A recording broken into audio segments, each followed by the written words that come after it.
The elite who occupy the commanding heights of digital reality are suicidal nihilists. Suicidal nihilists know that there is no longer any substantive purpose to their willing, but they would always prefer to go on willing than not to act at all. They can very happily ally themselves with a notion of nuclear holocaust or perfect exterminism. Technology has become so powerful in its capacity for destruction that free humanity cannot afford to let psychopathic technocrats with delusions of grandeur repeat the mistakes of their forebears, because it is highly probable that this time they may destroy everything, including themselves, in their mad rush for godhood.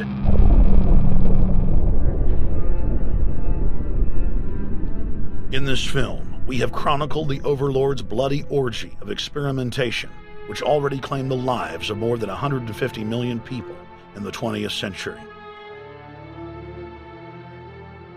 And now, they are promising to deliver an invincible tyranny that will dwarf their past exploits.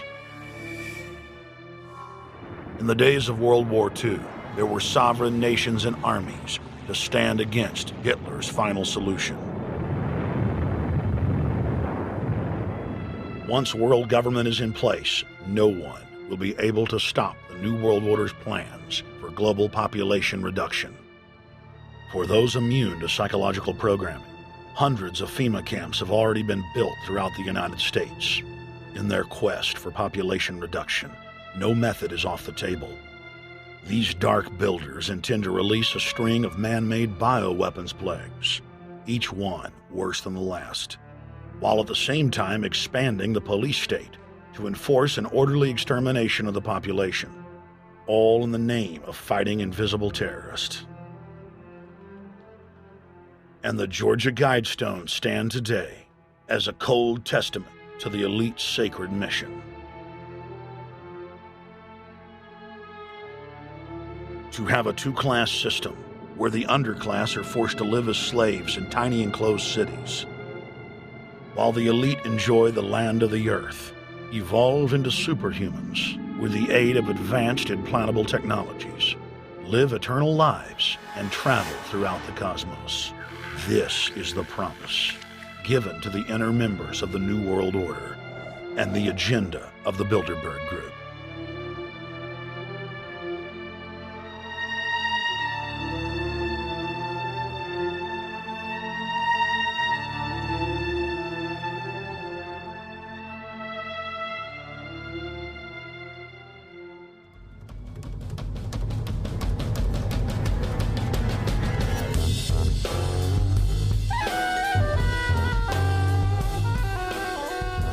In 2007, Jim Tucker continued his 30-year quest to expose the globalist by traveling to Istanbul, Turkey, the site of Bilderberg, 2007.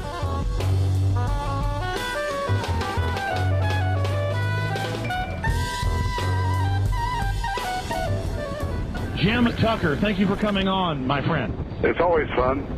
Jim, tell us what you saw today when you were out at the Ritz Hotel. We were at the Ritz-Carlton. It looked like a typical Bilderberg scenario. They had the armed guards all around the place. They had platoons of cops in formation waiting for the disbursement. They also had cops all the way around the building, and they had all those high-tech things where every member can hear whatever's spoken in any language, instantly translate into his own language so they can keep up with it.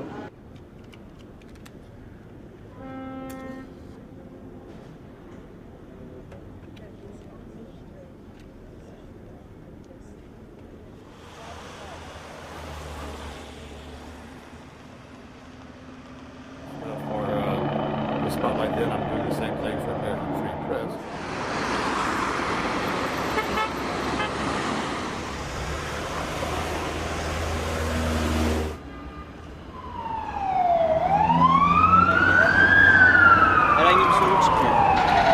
Hey, is the hotel open?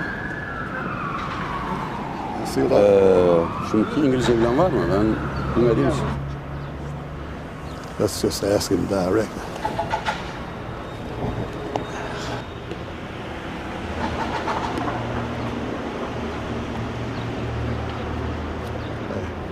Is Bilderberg meeting here this weekend? You can look this way.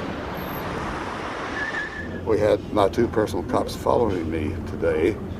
I was not aware of it because my nose is always sticking to the camera and my jaws are always flapping. But the TV crew said those guys are going to follow you. And their car followed us out to the hotel. Then they identified the two cops in plain clothes, not business suits, but sport shirts and so forth. Yeah. That's the car that's been on our ass? Yeah. I want to photograph him? Yeah. You are, aren't you? Well, they're very likely Bilderberg boys.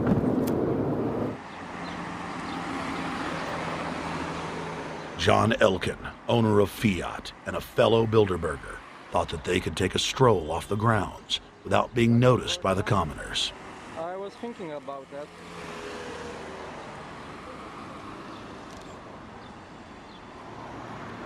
This Bilderberg attendee sneered at our camera.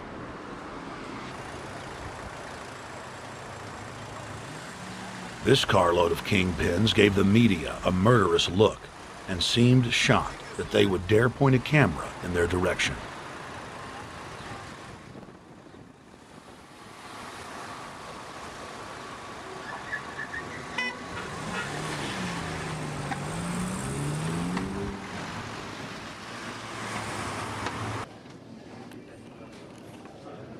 In 2007, the Bilderberg Group received the heaviest global coverage in its history. Jim Tucker witnessed press conferences attended by hundreds of members of the media and a new generation of info warriors, like reporter Paul Dornanu of Romania, are tracking the elite no matter where they hide. Expunem acest grup Bilderberg. Now, Jim, my governor, Rick Perry, it's in the front of the Dallas Morning News. The headline reads, Texas Governor Rick Perry to attend Bilderberg. What does it mean to have the governor of Texas in the Dallas Morning News just admitting he's going to Bilderberg Group? It means he's a potential president, even as the obscure governor of Arkansas, Bill Clinton, lost his virginity at the Bilderberg meeting in Baden-Baden, Germany in 1991, and he's elected president the following year. Now, if he goes nowhere in a run for the White House in the years ahead, they'll drop him like an old shoe. They do that often, but officially, Bilderberg considers Governor Rick Perry a potential president of the United States.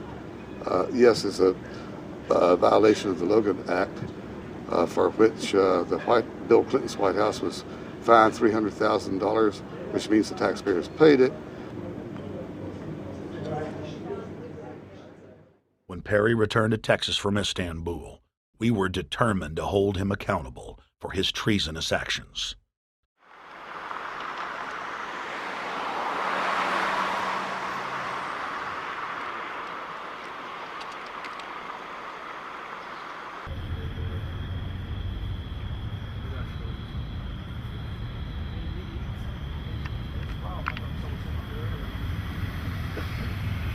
We don't want our roads, our water, our power plants, our entire infrastructure turned over to the New World Order. And we tell you now, the people are rising up and learning what you're doing, and they're angry. And they're tired of it. Stop enslaving us. Stop setting up tyranny. Stop going along with the New World Order plan. If you've got any soul left, Rick Perry. The First Amendment still exists, Perry, and we're back here again